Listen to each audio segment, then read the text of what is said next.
भाभी वो ये क्या भाभी, आप भैया के साथ डिनर पे जा रही हो, कोई मंदिर नहीं जा रही जो साड़ी पहनकर जा रही हो? आपको तो कुछ अच्छी सी ड्रेस पहननी चाहिए। अरे ननन जी, अगर मैं जींस या ड्रेस पहनूंगी, कहीं मम्मी जी को बुरा लग गया तो? अरे मेरी प्यारी भाभी, मम्मी कुछ नहीं बोलेंगी, आप पहनो तो सही। देखना है ना आपको। एक मिनट। मम्मी, नहीं नहीं नहीं। अरे ननन जी। मम्मी। अरे ननन जी चुप हो जाओ, प्लीज चुप हो जाओ। अरे हाँ बिटिया, काहे चिल्ला रही है गला फाड़ फाड़ के? मम्मी, देखो ना भाभी को, ये भैया के साथ डिनर पर जा रही है, वो भी ये साड़ी पहनकर। क्यों? ताकि आपको बुरा ना लगे। मैं क्यों मना करूंगी भला? अभी तूने मुझे जींस पहनते हुए नहीं देखा है। भौरिया, आज तक मैंने अपनी बिटिया को कभी कुछ पहनने से नहीं मना किया है, तो तुझे क्यों मना करूंगी भला? तेरा जो जी चाहे वो पहन, बस ढंग के कपड़े पहनना, उससे हमारी इज्जत और मर्यादा रहनी चाहिए। ठीक है, अब तुम दोनों नन्हे भाभी डिसाइड करो कि तुमको क्या पहनना है। और बिटिया, जब इसका हो जाए तो तुम मेरे लिए एक कप चाय बना लाना। अब तो आप खुश हो ना? चलो अब जल्दी से आप चेंज कर लो। हाँ, बस 2 मिनट, मैं अभी चेंज करके आती हूँ। मेरी छुटकी बहू का मंगलसूत्र तो बहुत अच्छा बना है, सब लोग देखते रह जाएंगे शादी में। माँ जी, एक ऐसा ही मंगलसूत्र आप मेरे लिए भी बनवा दीजिए। चुप कर बड़की बहुरिया, देख रही है ना कि छुटका बेटवा की शादी में कितना खर्चा हो रहा है, और तुझे अपनी पड़ी हुई है। माँ जी, मेरे पास एक भी मंगलसूत्र नहीं है। हाँ तो पैसे बचेंगे तो बनवा दूंगी, अब जा यहाँ से, मेरा मुंह मत देख। ठीक है माँ जी।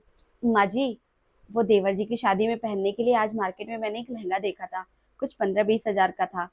अगर आप थोड़े से पैसे दे देती तो मैं वो लहंगा खरीद लूंगी। अच्छा, अब इन महारानी की नजर पहले मंगलसूत्र पर थी, अब इनको 20 हजार का लहंगा चाहिए। पैसे का पेड़ लगा के रखी हूँ, ऐसे तोड़ूंगी और तुझे लाकर दे दूंगी। क्यों? तेरे बाप ने दहेज में नहीं दिया तुझे साड़ियाँ, जो तू मेरे पास मुंह उठाकर चली आई? साड़ियाँ तो बहुत है, पर वो सब अब पुरानी हो चुकी हैं। पुराने हैं तो क्या हुआ, जो है वही पहन। ठीक है, उतना ही तेरे लिए बहुत है। जी माँ जी। और हाँ सुन, ये उठाकर मेरी तिजोरी में रख दे, इस पे अपनी नजर मत गड़ाइयो। बहुरिया, छुटकी बहुरिया बंटवारे की बात कर रही है।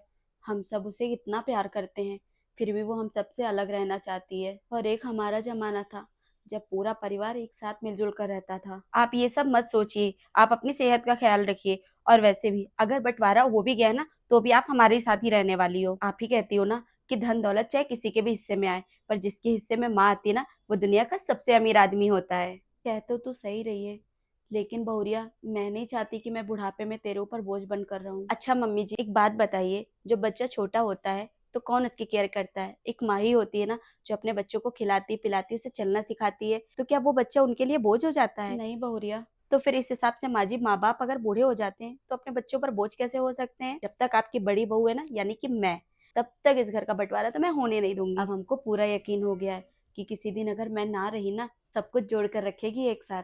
चलिए माँ जी, अब आप निश्चिंत होकर रहिए। ठीक है बहुरिया। कितने अच्छे अच्छे वन पीस है ऑनलाइन में, मुझे भी ये वन पीस पहनने का मन कर रहा है।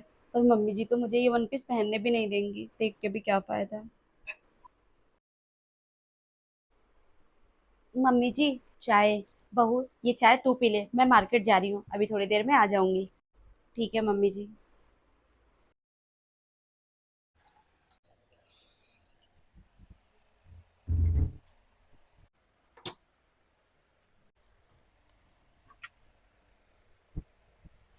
बहुरिया।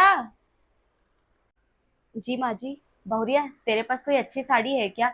अगर हो तो मुझे लाके दे दे, आज वो पंडिताइन के नातिन का मुंडन है, तो सोच रही हूँ थोड़ा वहां चली जाऊं।